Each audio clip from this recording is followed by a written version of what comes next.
Section 4. The Realization of Selfless Love. It is said that Michelangelo saw in every rough block of stone a thing of beauty awaiting the master hand to bring it into reality. Even so, within each there reposes the divine image awaiting the master hand of faith and the chisel of patience to bring it into manifestation. And that divine image is revealed and realized as stainless, selfless love. Hidden deep in every human heart, though frequently covered up with a mass of hard and almost impenetrable accretions, is the spirit of divine love, whose holy and spotless essence is undying and eternal. It is the truth in man. It is that which belongs to the Supreme, that which is real and immortal. All else changes and passes away. This alone is permanent and imperishable.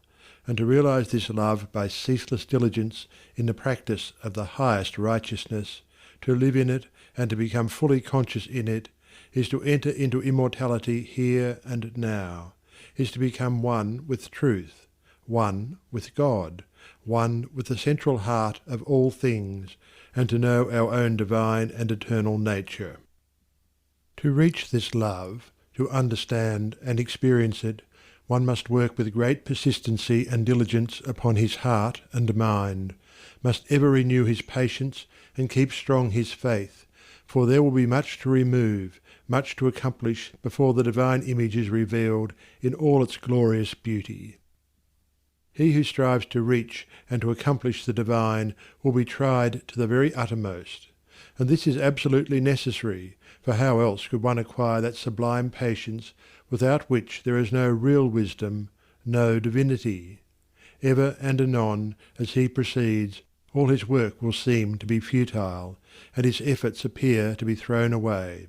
Now and then a hasty touch will mar his image, and perhaps when he imagines his work is almost completed, he will find that what he imagined to be the beautiful form of divine love utterly destroyed, and he must begin again with his past bitter experience to guide and help him. But he who has resolutely set himself to realize the highest recognizes no such thing as defeat. All failures are apparent, not real. Every slip, every fall, every return to selfishness is a lesson learned, an experience gained, from which a golden grain of wisdom is extracted, helping the striver toward the accomplishment of his lofty object. To recognize that of our vices we can frame a ladder if we will but tread beneath our feet each deed of shame, is to enter the way that leads unmistakably toward the divine, and the failings of one who thus recognizes are so many dead selves upon which he rises, as upon stepping stones to higher things. Once come to regard your failings, your sorrows and sufferings, as so many voices telling you plainly where you are weak and faulty, where you fall below the true and the divine, you will then begin to ceaselessly watch yourself, and every slip, every pang of pain will show you where you are to set to work, and what you have to remove out of your heart in order to bring it nearer to the likeness of the divine, nearer to the perfect love. And as you proceed, day by day detaching yourself more and more from the inward selfishness, the love that is selfless will gradually become revealed to you.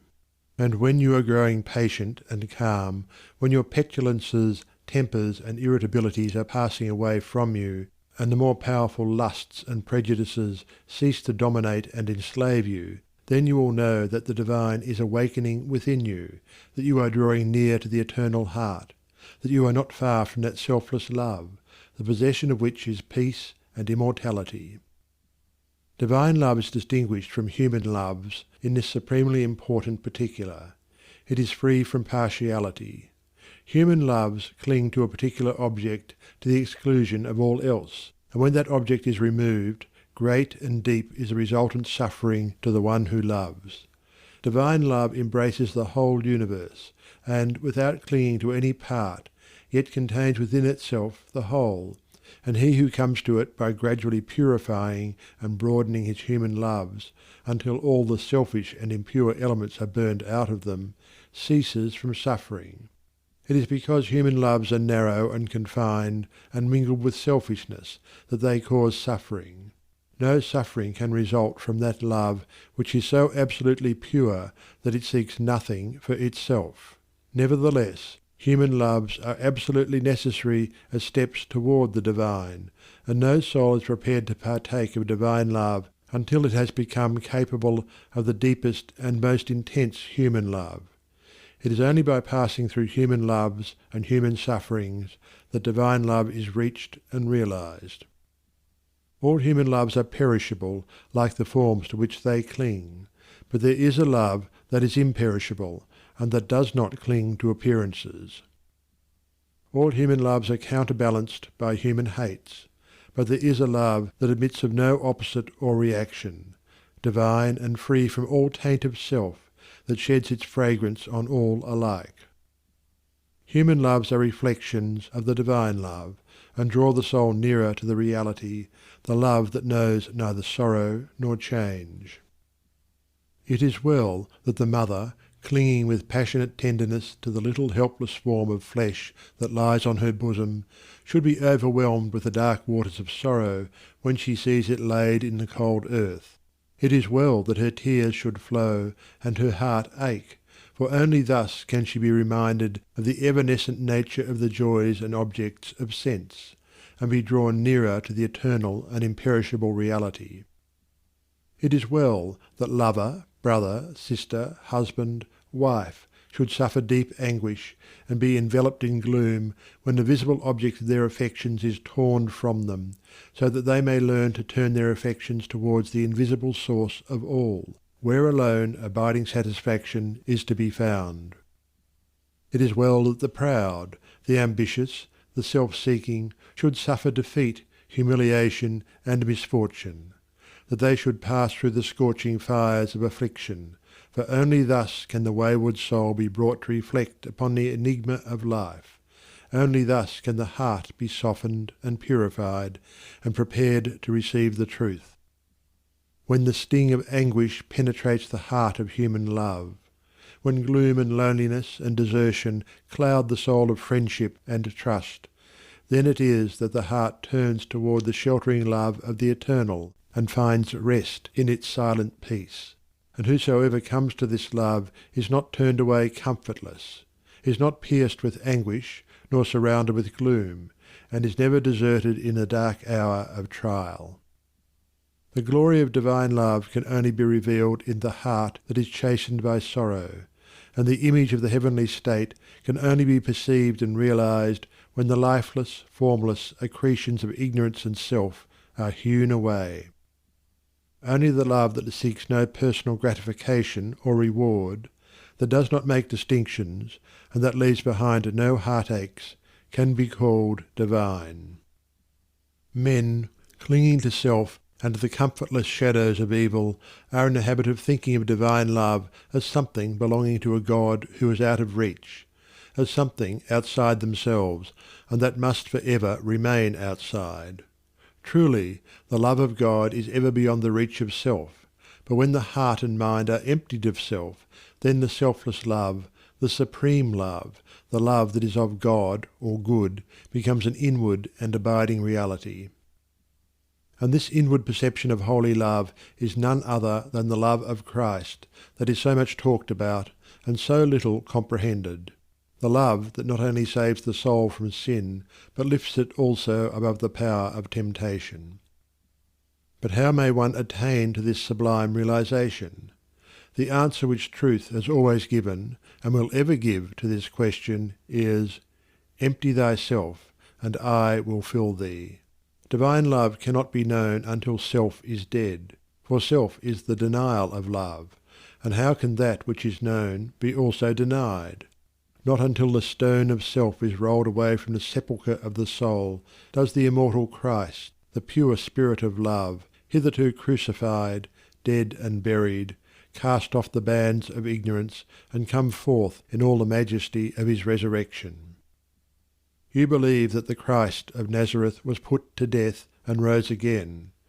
I do not say you err in that belief. But if you refuse to believe that the gentle spirit of love is crucified daily upon the dark cross of your selfish desires, then, I say, you err in this unbelief, and have not yet perceived, even afar off, the love of Christ. You say that you have tasted of salvation in the love of Christ.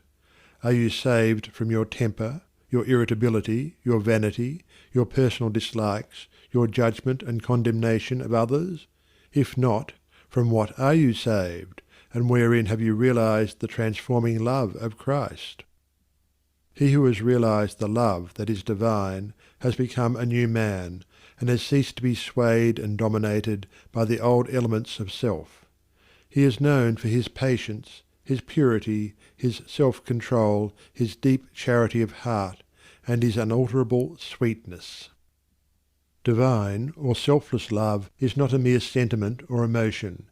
It is a state of knowledge which destroys the dominion of evil and the belief in evil, and lifts the soul into the joyful realization of the supreme good. To the divinely wise, knowledge and love are one and inseparable. It is toward the complete realization of this divine love that the whole world is moving. It was for this purpose that the universe came into existence, and every grasping at happiness, every reaching out of the soul toward objects, ideas, and ideals, is an effort to realize it. But the world does not realize this love at present, because it is grasping at the fleeting shadow, and ignoring in its blindness the substance. And so suffering and sorrow continue, and must continue, until the world, taught by its self-inflicted pains, discovers the love that is selfless, the wisdom that is calm and full of peace. And this love, this wisdom, this peace, this tranquil state of mind and heart may be attained to, may be realized by all who are willing and ready to yield up self, and who are prepared to humbly enter into a comprehension of all that the giving up of self involves. There is no arbitrary power in the universe, and the strongest chains of fate by which men are bound are self-forged. Men are chained to that which causes suffering because they desire to be so, because they love their chains, because they think their little dark prison of self is sweet and beautiful, and they are afraid that if they desert that prison they will lose all that is real and worth having. Ye suffer from yourselves, none else compels, none other holds ye that ye live and die. And the indwelling power which forged the chains and built around itself the dark and narrow prison can break away when it desires and wills to do so, and the soul does will to do so when it has discovered the worthlessness of its prison, when long suffering has prepared it for the reception of the boundless light and love. As the shadow follows the form, and as smoke comes after fire, so effect follows cause, and suffering and bliss follow the thoughts and deeds of men. There is no effect in the world around us, but has its hidden or revealed cause, and that cause is in accordance with absolute justice. Men reap a harvest of suffering because in the near or distant past they have sown the seeds of evil. They reap a harvest of bliss also as a result of their own sowing of the seeds of good. Let a man meditate upon this, let him strive to understand it, and he will then begin to sow only seeds of good, and will burn up the tares and weeds which he has formerly grown in the garden of his heart. The world does not understand the love that is selfless, because it is engrossed in the pursuit of its own pleasures, and cramped within the narrow limits of perishable interests, mistaking in its ignorance those pleasures and interests for real and abiding things. Caught in the flames of fleshly ignorance, those pleasures and interests, caught in the flames of fleshly lusts, and burning with anguish, it sees not the pure and peaceful beauty of truth. Feeding upon the swinish husks of error and self-delusion, it is shut out from the mansion of all-seeing love. Not having this love, not understanding it, men institute innumerable reforms which involve no inward sacrifice, and each imagines that his reform is going to right the world for ever, while he himself continues to propagate evil by engaging it in his own heart.